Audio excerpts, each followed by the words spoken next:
Hi there, I just wanted to share some useful information with you guys about things that you may not expect that can be really costly and things to be aware of in the end. I'm here with Aaron Lewis with BPG Inspections, who's one of our preferred vendors, who's going to give you a little bit more detail on those items. Sure. So the three I'm going to talk about today, I'll just list them one at a time.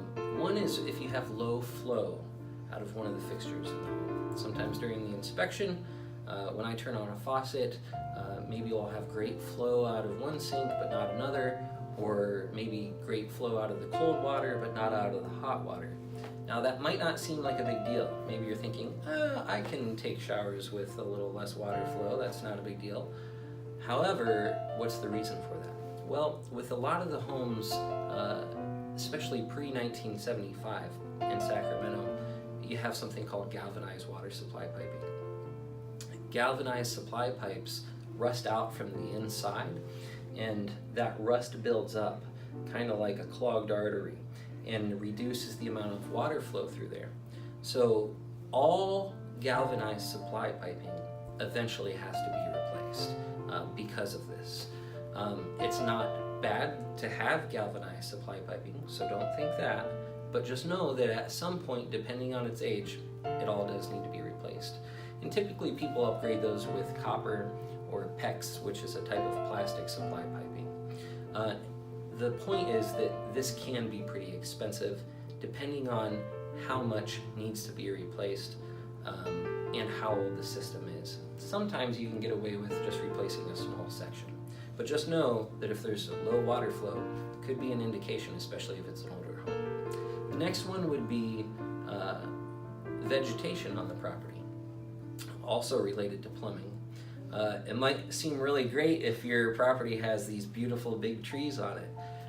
However, especially again if it's an older home, such as with drain lines, sewer drain lines that are made of clay, they're very easily damaged. So those big beautiful trees also have big beautiful roots that work their way into those drain lines. They can collapse them or just fill them and cause a blockage. Now this is another thing that can be really expensive if a plumber or contractor needs to come out there, tear up the yard, replace these drain lines.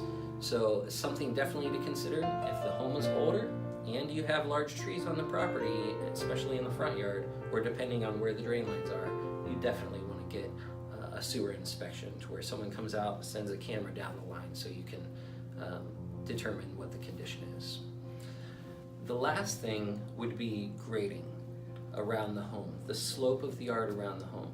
It's preferred to have at least 5 feet of yard sloping away from the home, and the purpose of that is to not have water intrusion into the structure. Because obviously water is the number one enemy of any building because of the damage that it can cause. So grading might not seem like that big of a deal. You might look at the yard and see a beautiful green yard, well landscaped. However, that slope, if it's sloping toward the home, can cause expensive repairs. Waterproofing is quite expensive. It's not cheap. However, landscaping can be done relatively cheaply, but this is just something else to be aware of, that it can be quite expensive if you have to regrade the yard or do any waterproofing to the structure to avoid potential water damage. So just keep these things in mind. Grading, waterproofing can be quite expensive if that needs to be done. Low flow out of fixtures could need replacement of plumbing supply lines, and big beautiful trees might mean that you need to replace sections of the drain line. So, Definitely. Thank you, Aaron. yeah. So these are things that I've run into personally that we have experienced. So make sure that when you're doing a home inspection, if you see things that are signs, that you are on top of them, you talk with your inspector about them, and we look forward to pointing you in the right direction. Thank you.